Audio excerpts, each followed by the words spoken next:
Congressman Michael McCaul of Texas, he wanted to see for himself what that Butler setup looked like, and he's back to tell us.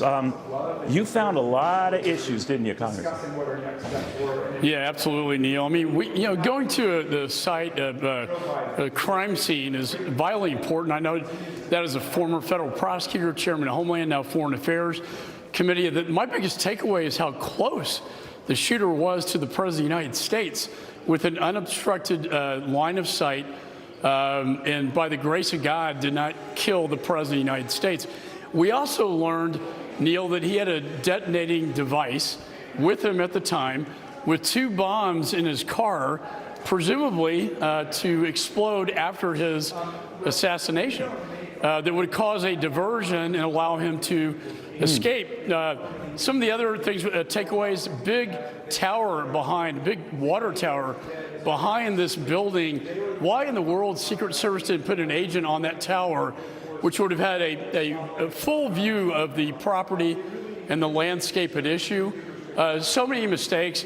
As I should point out, the communications with the locals was not where it should have been. We went to the 2 lookout posts where the state troopers were with counter snipers who were called out of there to go find this guy.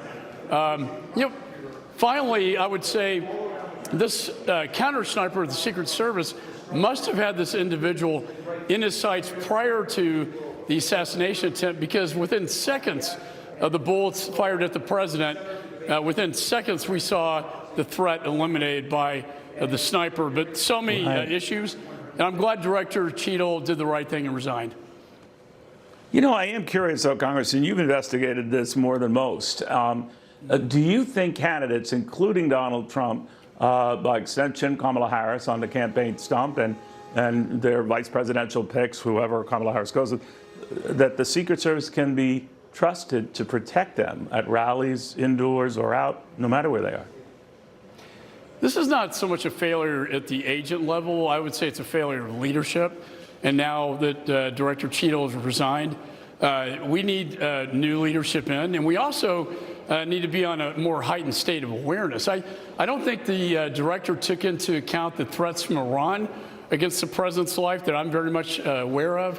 When they requested additional agents, the leadership at Secret Service did not provide additional agents, which would have been tremendously valuable. When you go out to the site and see how close the sniper got, the fact he was there at all was a failure. You know, when Ronald Reagan got the attempted assassination, the director of Secret Service resigned at that time because that's a failure. They even got to that point. What I worry about, though, is, again, could it happen again? I know it's always a risk, always a possibility. But right now, the Secret Service is rudderless. That might be a good thing, given, the fact that she wasn't up to that job. But do you think campaigns that go ahead and plan rallies and the like are doing so at their own risk? Oh, I think members of Congress are at risk. We've had shootings before with members. I've always been worried about President Trump, I have to tell you. I mean, he draws tremendous crowds, a lot of enthusiasm, but he has his opponents. And I thought it was just a matter of time before something like this happened. The Secret Service has to be very aware of this fact and do a better job providing the assets needed to protect him, but also the candidate on the other side of the aisle. I think it's absolutely essential. That is their #1 priority at the agency, the Secret Service, and they can't let their guard down for a minute. And I do think it's going to get worse, not better, Neil. Even where I stand right now, we have thousands of protesters waiting for Prime Minister Netanyahu to enter this Capitol tomorrow, and it's going to heighten up a lot. And by the way, how did they get in the Capitol? They come in as visitors. Everybody's allowed the right to protest. They come into my hearings. They always show up to my hearings. They're, for the most part, peaceful. When they get violent and they scream, the Capitol Police take them out. But right now, they're in the Cannon Rotunda, and it's getting very dangerous in my judgment. I think tomorrow is going to be an interesting day with the Prime Minister giving the joint session to see how the security does here. I met with the Sergeant at Arms Capitol Police to talk about that, and they are leveraging other police departments federal assets to make sure we don't have another, revolt at the Capitol. But Congressman, no one's pushing him out of there. About 20 minutes ago, I saw some individuals being arrested, but are they allowed to stay in there? I mean, this is the well of the Capitol.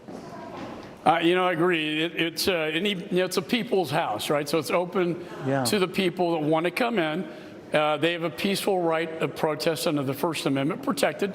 However, they cannot get violent. And when that speech turns into violence, like we saw, to President Trump and at that rally, that's when the Capitol Police are, go in and make the arrest. But I'm worried about the state of politics. It's very divisive, very toxic, if you will.